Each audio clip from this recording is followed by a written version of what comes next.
Mentally taxed from, well, being Batman and physically worn down from facing and capturing countless Arkham escapees, Bruce Wayne fell right into the plan just about the same as he fell onto the knee of the latest master villain taking over the streets of Gotham. With a broken back and defeated psyche, Bruce, or better yet, Batman, knew he could no longer protect the city of Gotham. Refusing to leave his city without a protector, Batman sought the help of protege/trainee Jean-Paul Valley, aka Azrael, to fill in the shoes and keep a watchful eye over Batman's beloved home. A new protector, a new face in the cowl, a new regime of vigilante justice. Of course, the next logical progression would be a complete and colorful makeover. Hey everyone, my name is Jonathan, aka JK of JK Collects. Remember, I'll be posting a new video at least once a week, if not more. If that sounds of interest to you, please click that like button and subscribe so you don't miss any episodes. In this episode, we are taking a closer look at the McFarlane Toys 7-inch scale Azrael in Batman armor, or Azbat.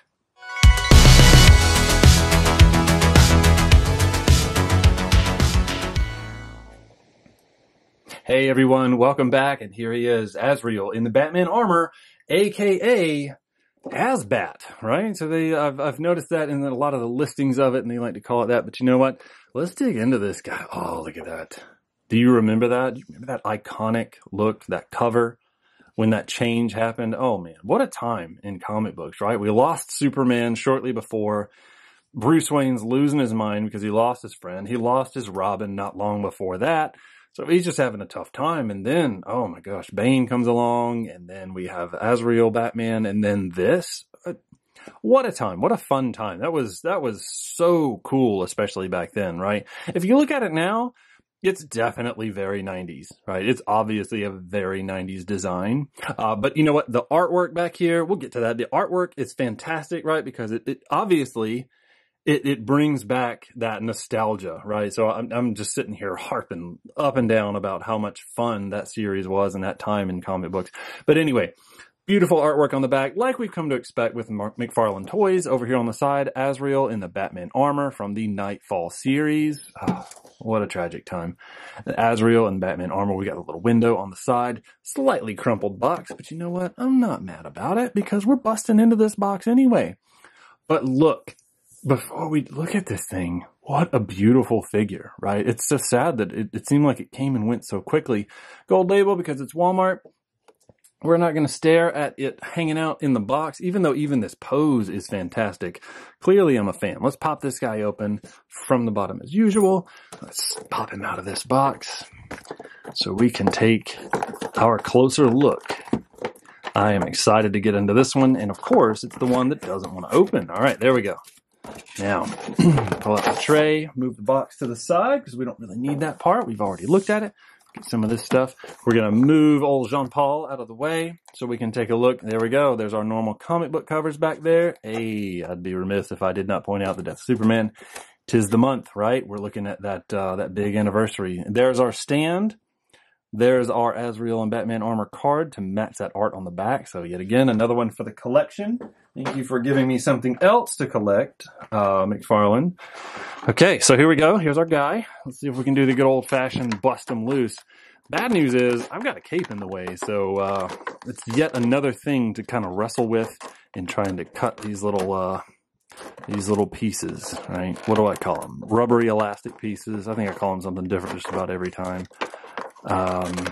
Let's see if we can get the waist one here. Will it or won't it? Boom, there we go. 2 pops and it's loose. And do we have one more? Yeah, let's get this wrist one over here just to try and make it as easy as possible. Because this character, this design of costume has a lot of pieces sticking off of it. And I don't want to take too many chances. Look at that. That one could not be easier, right? Oh, did you see that shoot? That was neat. All right, I think he's free. We're going to find out. I'm going to make a lot of noise as usual. We're going to snake that. Oh, he just came right out. That was easy. Snaking that cape out of the package was a lot easier than I thought it was because look at how wide that cape is, right? Oh, man. Just that over-the-top 90s design, right? Oh, man, that's unfortunate right there. But you know what?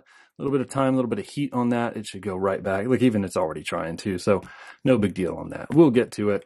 But just No accessories with them. It's just this, which, you know, kind of makes sense. This is a lot. This is a lot in a figure. They certainly went all out in designing this one. And just from first impressions, it looks fantastic. It is definitely the Azbat. I always feel weird saying that. It's Azrael in the Batman armor. But all right, so let's dig into it. Let's see what we've got flexibility-wise. Okay, head separate from the neck on a ball joint or whatever. The neck definitely attached to the torso, it seems, so that is in a fixed position. Head has excellent mobility, right, as far as moving around. He can definitely wobble his head. And do we have it? Ready? Yes. Without risk of damage, full exorcist. Let's make a 720 out of it. Boom. I just enjoy that a little bit too much. Loving the ears on there, right? They've got an excellent height. And just look at the expression on the face. You see that? Even sculpted in there with the red eyes. I mean, this guy was supposed to be the protector of Gotham in place of old Bruce and Batman. But talk about just vigilante justice gone horribly awry. And you can just see it, right? You can see it in the face, in the eyes. Jean-Paul, he's definitely a mixed up individual is what I'll say. But excellent job on the head sculpt. One thing I liked about the 90s designs is there's just something grandiose about it, but also simple, right? Because this is all you have to do, right? You design this. It's a very plain, big blue piece with gold right in the middle. The gold pretty well painted on there. You know, just a little bit of bleed over on that edge as it's rising up in there, and on almost all the way around a little bit of bleed over. But that's okay. When you have to get that close to see that something is wrong, I'm okay with it, right? And that is paint in there. Whereas here we've got some molded plastic for the arms. Look at this. I love the cape. I appreciate that this is rubbery, just like the rest of the cape, all one rubbery bit of business going on here, because it's a little bit safer, right? These ears, they are rubbery, but they're a little bit more stiff. So, you know, be careful with those. It could be a little sharp, a little dangerous. But these, a little bit better, they're going to give a lot easier. This is attached down here, maybe with some glue to the upper torso. Okay, so we've got that attached. Don't have to worry about that coming up or being a problem. Let's check out some mobility here. Okay, immediate. Look at that. Look at that butterfly joint just wanting to do its thing, right? Coming around. Almost looks like it's a little bit loose, but it's still a very tight moving shoulder. I think our shoulder, the flexibility is a little tight, and with that butterfly joint moving, that does concern me a little bit, right? Because if you've got one piece, this sleeve of the butterfly joint moving so freely, and then the rest of it doesn't want to, it feels like there's a point where something's going to pop and break. But I think as long as you're delicate and gentle with it and don't try and force too much, it seems like it's going to be just fine. Let's see. We've got some upper bicep / tricep swivel right there underneath the good old deltoid of the armor. Double pinned elbow right there, or visible pins, we'll say. I mean, I guess everything technically has a sort of pin, but you can call it pinless. No forearm rotation there, but the hand and wrist do have the ability to rotate around and wiggle up and down. So we do have that capability.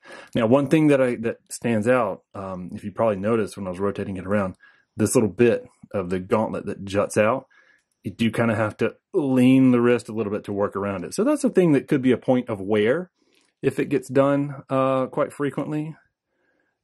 I mean, I'm happy to do it, right? So maybe it's something that can be avoided if and when you open yours or play with it. But man, let's just focus on this gauntlet here. Look at that. Look at these sticking out of here, right? Rubbery, so they're not sharp. But then these claws, right? Look at those claws. How menacing does that? And it's just that shade of blue. There's just something about it. This whole mixture of a color palette is fantastic. Other arms, same functionality, same flexibility. That butterfly joint is very active over here as well. So, you know, maybe my concerns are not going to be valid, and it's going to be good to withstand a lot of moving and posing. We've got that rotation. I'm blocking it at the top bicep and the tricep. We've got the double pinned elbow. We've got those wonderful gauntlets, and we have the wrist that does rotate and wiggle around, right? But we also have that piece of the gauntlet sticking out, so it's something to worry about and not test the ability of these things to not wear too often. So just be mindful of that when you're posing your character. Let's see about the middle. Yep, look at that. We do have mid-torso. Looks like he's doing an opera solo here, right? Or just, yeah, just really enjoying being Azbat. So yeah, mid-torso, we'll get back to the point. Good flexibility there, right? Got a lot of movement. The waist does rotate. This is like a rubbery overlay, right? Over what looks like kind of a plain gray blank underneath that, right? See, it doesn't look like it's a body shape. It's just like a gray plastic blank to give it some rigidity and give it some shape. But this is rubbery, colored white, separate from the belt right there.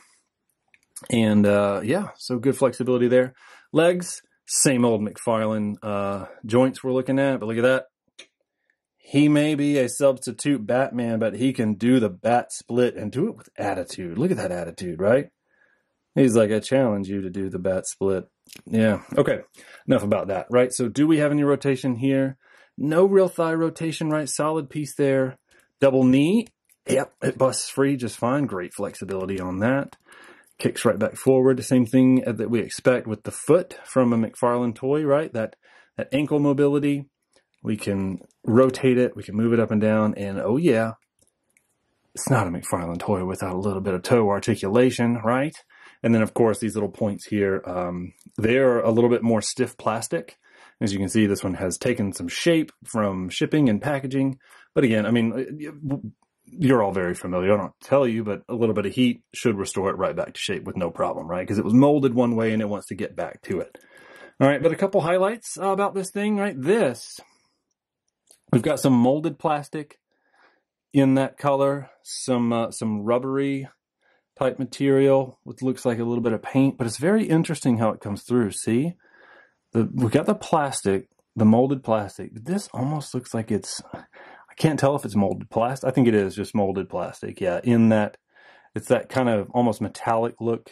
Some people call it swirly. Some people don't really like it, but it looks like that's what we're dealing with here. And the funny thing is, you feel it. It almost feels like a paint.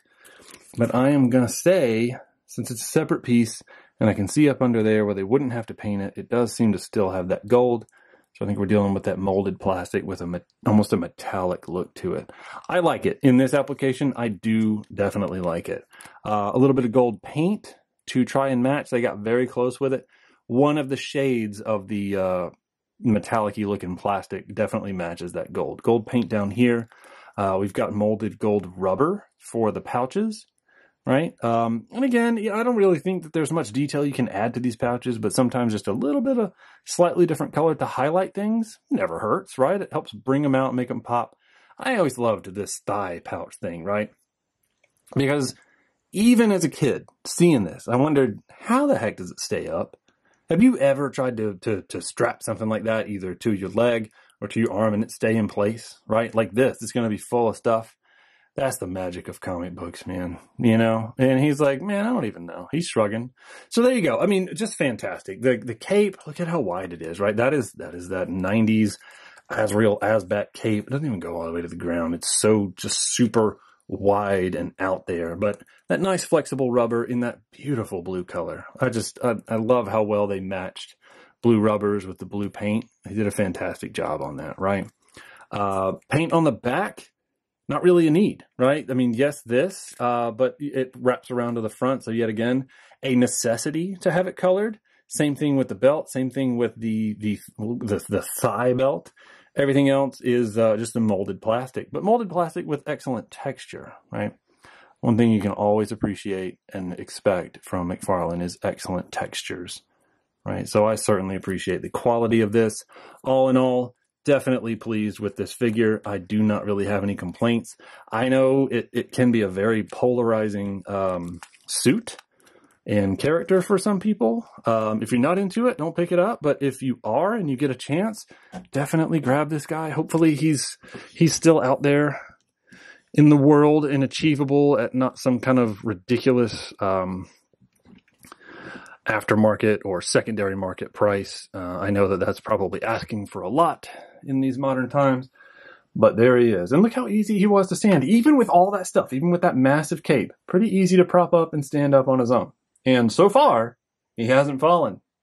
Normally by this time they would have, fallen. But there he is. All right, so let's pop into some 360 views. We'll be right back.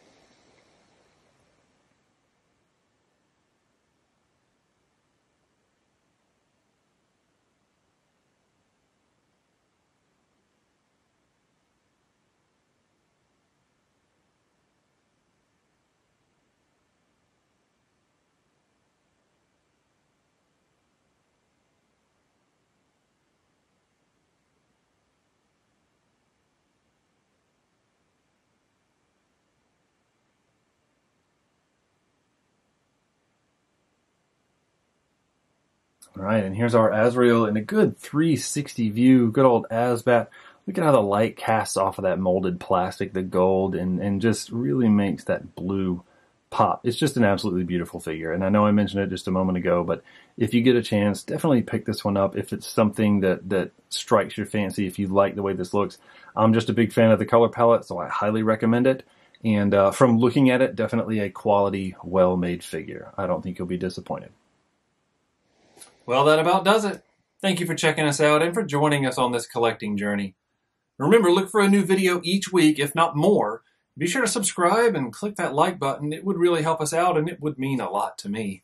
If you'd like to see more videos, there are a couple of quick links on your screen right now for you to check out. But no matter what, thanks for taking the time. And remember, we are all in this world of collecting together. Let's look out for each other. Thanks.